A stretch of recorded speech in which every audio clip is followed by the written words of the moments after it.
कागलच्या राजकीय आखाड्याकडे संपूर्ण राज्याचं नेहमीच लक्ष असतं। गेल्या 25-30 वर्षात येथील राजकारणात एवढे चढउतार आले, पण कागलच्या आखाड्यात आपणच वस्ताद आहोत हे राज्याचे वैद्यकीय शिक्षण मंत्री हसन मुश्रीफ यांनी वेळोवेळी दाखवून दिलंय। मुश्रीफ यांच्या मुसद्दी राजकारणावर, त्यांच्या पेच डावपेचावर बऱ्याच वेळा बोलून झालंय। त्यावर आता पुन्हा बोलायला नको। आज त्यांचा 73वा वाढदिवस। सर्वप्रथम नेक्स्ट मराठीतर्फे त्यांना हार्दिक शुभेच्छा। राजकारण ही न संपणारी प्रक्रिया आहे, ती सुरूच राहील। सध्याचे राजकारण तर किती अधोगतीला निघालंय हे आपण पाहतोच।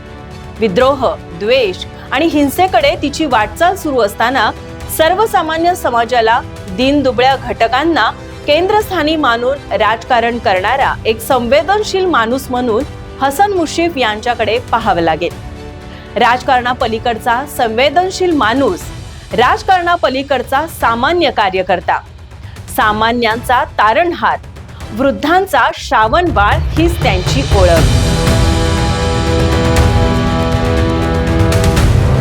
राजकारणातील यश मिळवण्यासाठी किंवा सत्ता संपादनासाठी केवळ राजकीय चाली प्रतिचाली अथवा केवळ कुरघोडींचे राजकारणच उपयोगी नसतं, तर त्या पलीकडे त्या राजकारण्याचं सामाजिक संवेदनशील व्यक्तिमत्व अत्यंत महत्त्वाचं ठरतं।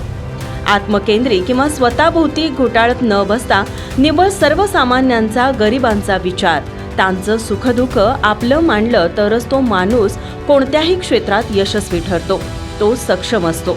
नेहमीच त्याची वाटचाल प्रगतीकडेच होते, हे वास्तव कुणीही नाकारणार नाही। म्हणूनच राजकारणापलीकडचं संवेदनशील व्यक्तिमत्व हाच मुश्रीफ यांचा पाया भक्कम आणि बळकट आहे। याचा पुरावा म्हणजे कागल, गडिंग्लज आणि उत्तूर विधानसभा मतदारसंघातून जनतेने त्यांना सलग 6 वेळा विधानसभेत पाठवलं। इतकंच नव्हे तर वजनदार खात्याच्या मंत्रिपदाची जबाबदारी त्यांच्यावर सोपवण्यात आली।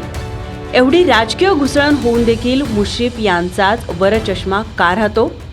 त्याचं उत्तर असं की सर्वसामान्य जनतेच्या उन्नतीसाठी नेहमी सतत कार्यरत राहत त्यांच्या आयुष्यात आश्वासक अशी एक पहाट जागवण्यात त्यांनी अभूतपूर्व योगदान दिलं आहे। सर्व जाती धर्मातील अजांत शत्रू असं हे व्यक्तिमत्व। मुश्रीफ म्हणजेच एक टाइम टेबल आहे। मुळात त्यांच्या जनता दरबाराला सुरुवात होते ती सकाळी 6 वाजल्यापासून। या दरबारात प्रवेश करणारा कोणीही असो, तो नाराज होऊन परतत नाही। प्रत्येकाची आस्थेवाईकपणे या ठिकाणी चौकशी होणार, त्याच्या कामाची थेट निर्गत होणार।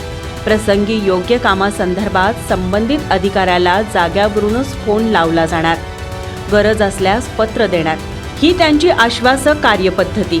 विशेष बाब लक्षात घ्यावी लागेल ती म्हणजे त्यांच्याकडे आरोग्यासाठी मदत मागायला येणाऱ्यांना ते मनापासून मदत करत।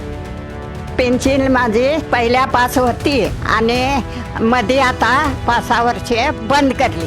बंद करल्यावर साहेबांनी माझी पेन्शन चालू करली। मला पेन्शन बी चालू आहे आणि मला बेगर बी मिळाली आहे। साहेबांमुळे आम्हाला सुखी आहे आम्ही। मी वरी झालं पडलोय, गुडगाव मला किती वाटी फुटली आहे। मला काय शेतात राबायत नाही म्हणून मला पेन्शन केलं आहे साहेबांनी, आणि ते हे जेव्हा आता माझं चलन चालू आहे। माझी किडनी फुटून 2 दिवस मी घरी होतो।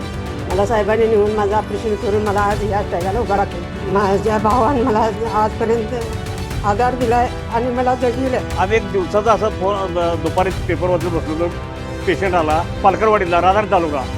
सांगितलं साहेबांना, साहेब म्हणले काय झालं तर असं झालं साहेब, आणि 6 महिने पुढं ब्लॉकेज झाले म्हटलं 80% जगणार नाही, तर साहेब काय करायचं याला, कुठलं गाव आहे असं पण ठीक आहे फाउंडेशनला जावा, की पेपर घ्या, हे सांगतोय जगदीशला घ्या आणि म्हटले जावा। आणि 6 महिन्याचं 8व्या दिवशी पेशंट तो बायपास सर्जरी करून परत आला। 10 वर्षापूर्वीची घटना आहे हे, नाही तर सांगितलं तर 6 महिन्यानंतर मेला असता पेशंट। निकडीच्या सहकार्याची गरज भासल्यास अगदी मुंबईच्या हॉस्पिटलपर्यंत ते पाठपुरावा करणार। वृद्धांना तर ते वटवृक्षाप्रमाणे आधार वाटतात।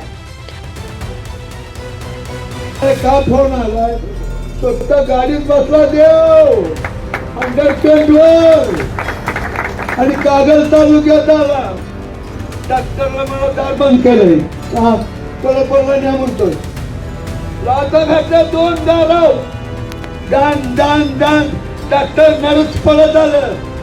काय साहेब, हिला 5 मिनिटं बाई जगल, मूल मरल, बाई मरल, कोल्हापूरला नेमतोस दार उघड पायात घे कोण आणि बाल नाही वाचलं तर तुला ठेवणार नाही बघ तिथं मी जाणार नाही अंडरस्टँड वर बसले काय कौतुक करू अक्कर कागल तालुक्याचं नसीब माझ्या संयोजकाने आज तिथं परमेश्वर आणलाय त्या पायानं हे पाणी पवित्र झाल्या उत्तर कम्युनिटीचं कल्याण होणार आहे बाई परसत झाली बाळण झाली मूळ चाबोर बाई चाबोर तिच्या झाल्यावर बघितला इकडे हे 5,000 घे लागल त्या कसं इसरायचं याला जोड्यानं बघितलं भगवान बघा मी 4 सबक बघा माझा ऊर घर झालाय मोकळं करावं धन्यवाद यानंतर कित्येकांच्या संकट प्रसंगी घरच्यांप्रमाणे ते मदतीला धावतात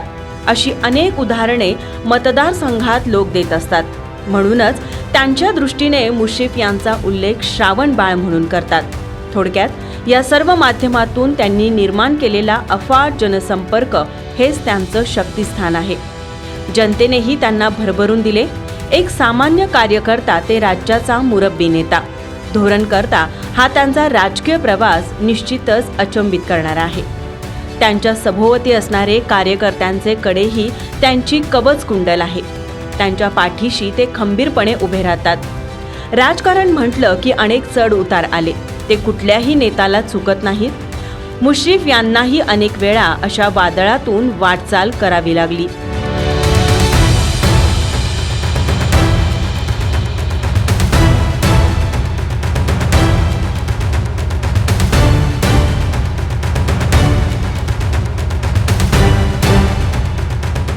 संघर्षामुळे राजकीय प्रवासात अनेक पेच प्रसंग आले, कसोटीचे क्षण आले, मनात द्वंद्व निर्माण करणारे वादळ उठले. पण प्रत्येक वेळी ते धीरोदात्तपणे सामोरे गेले, कारण त्यांना सर्वसामान्य जनतेचे असणारे मानसिक पाठबळ, त्यांचा आशीर्वाद.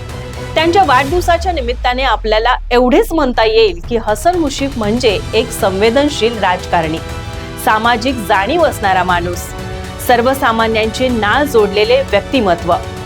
जनतेचे देखील हेच मत बनले आहे. जणू ते आता कंडिशनिंग झालंय.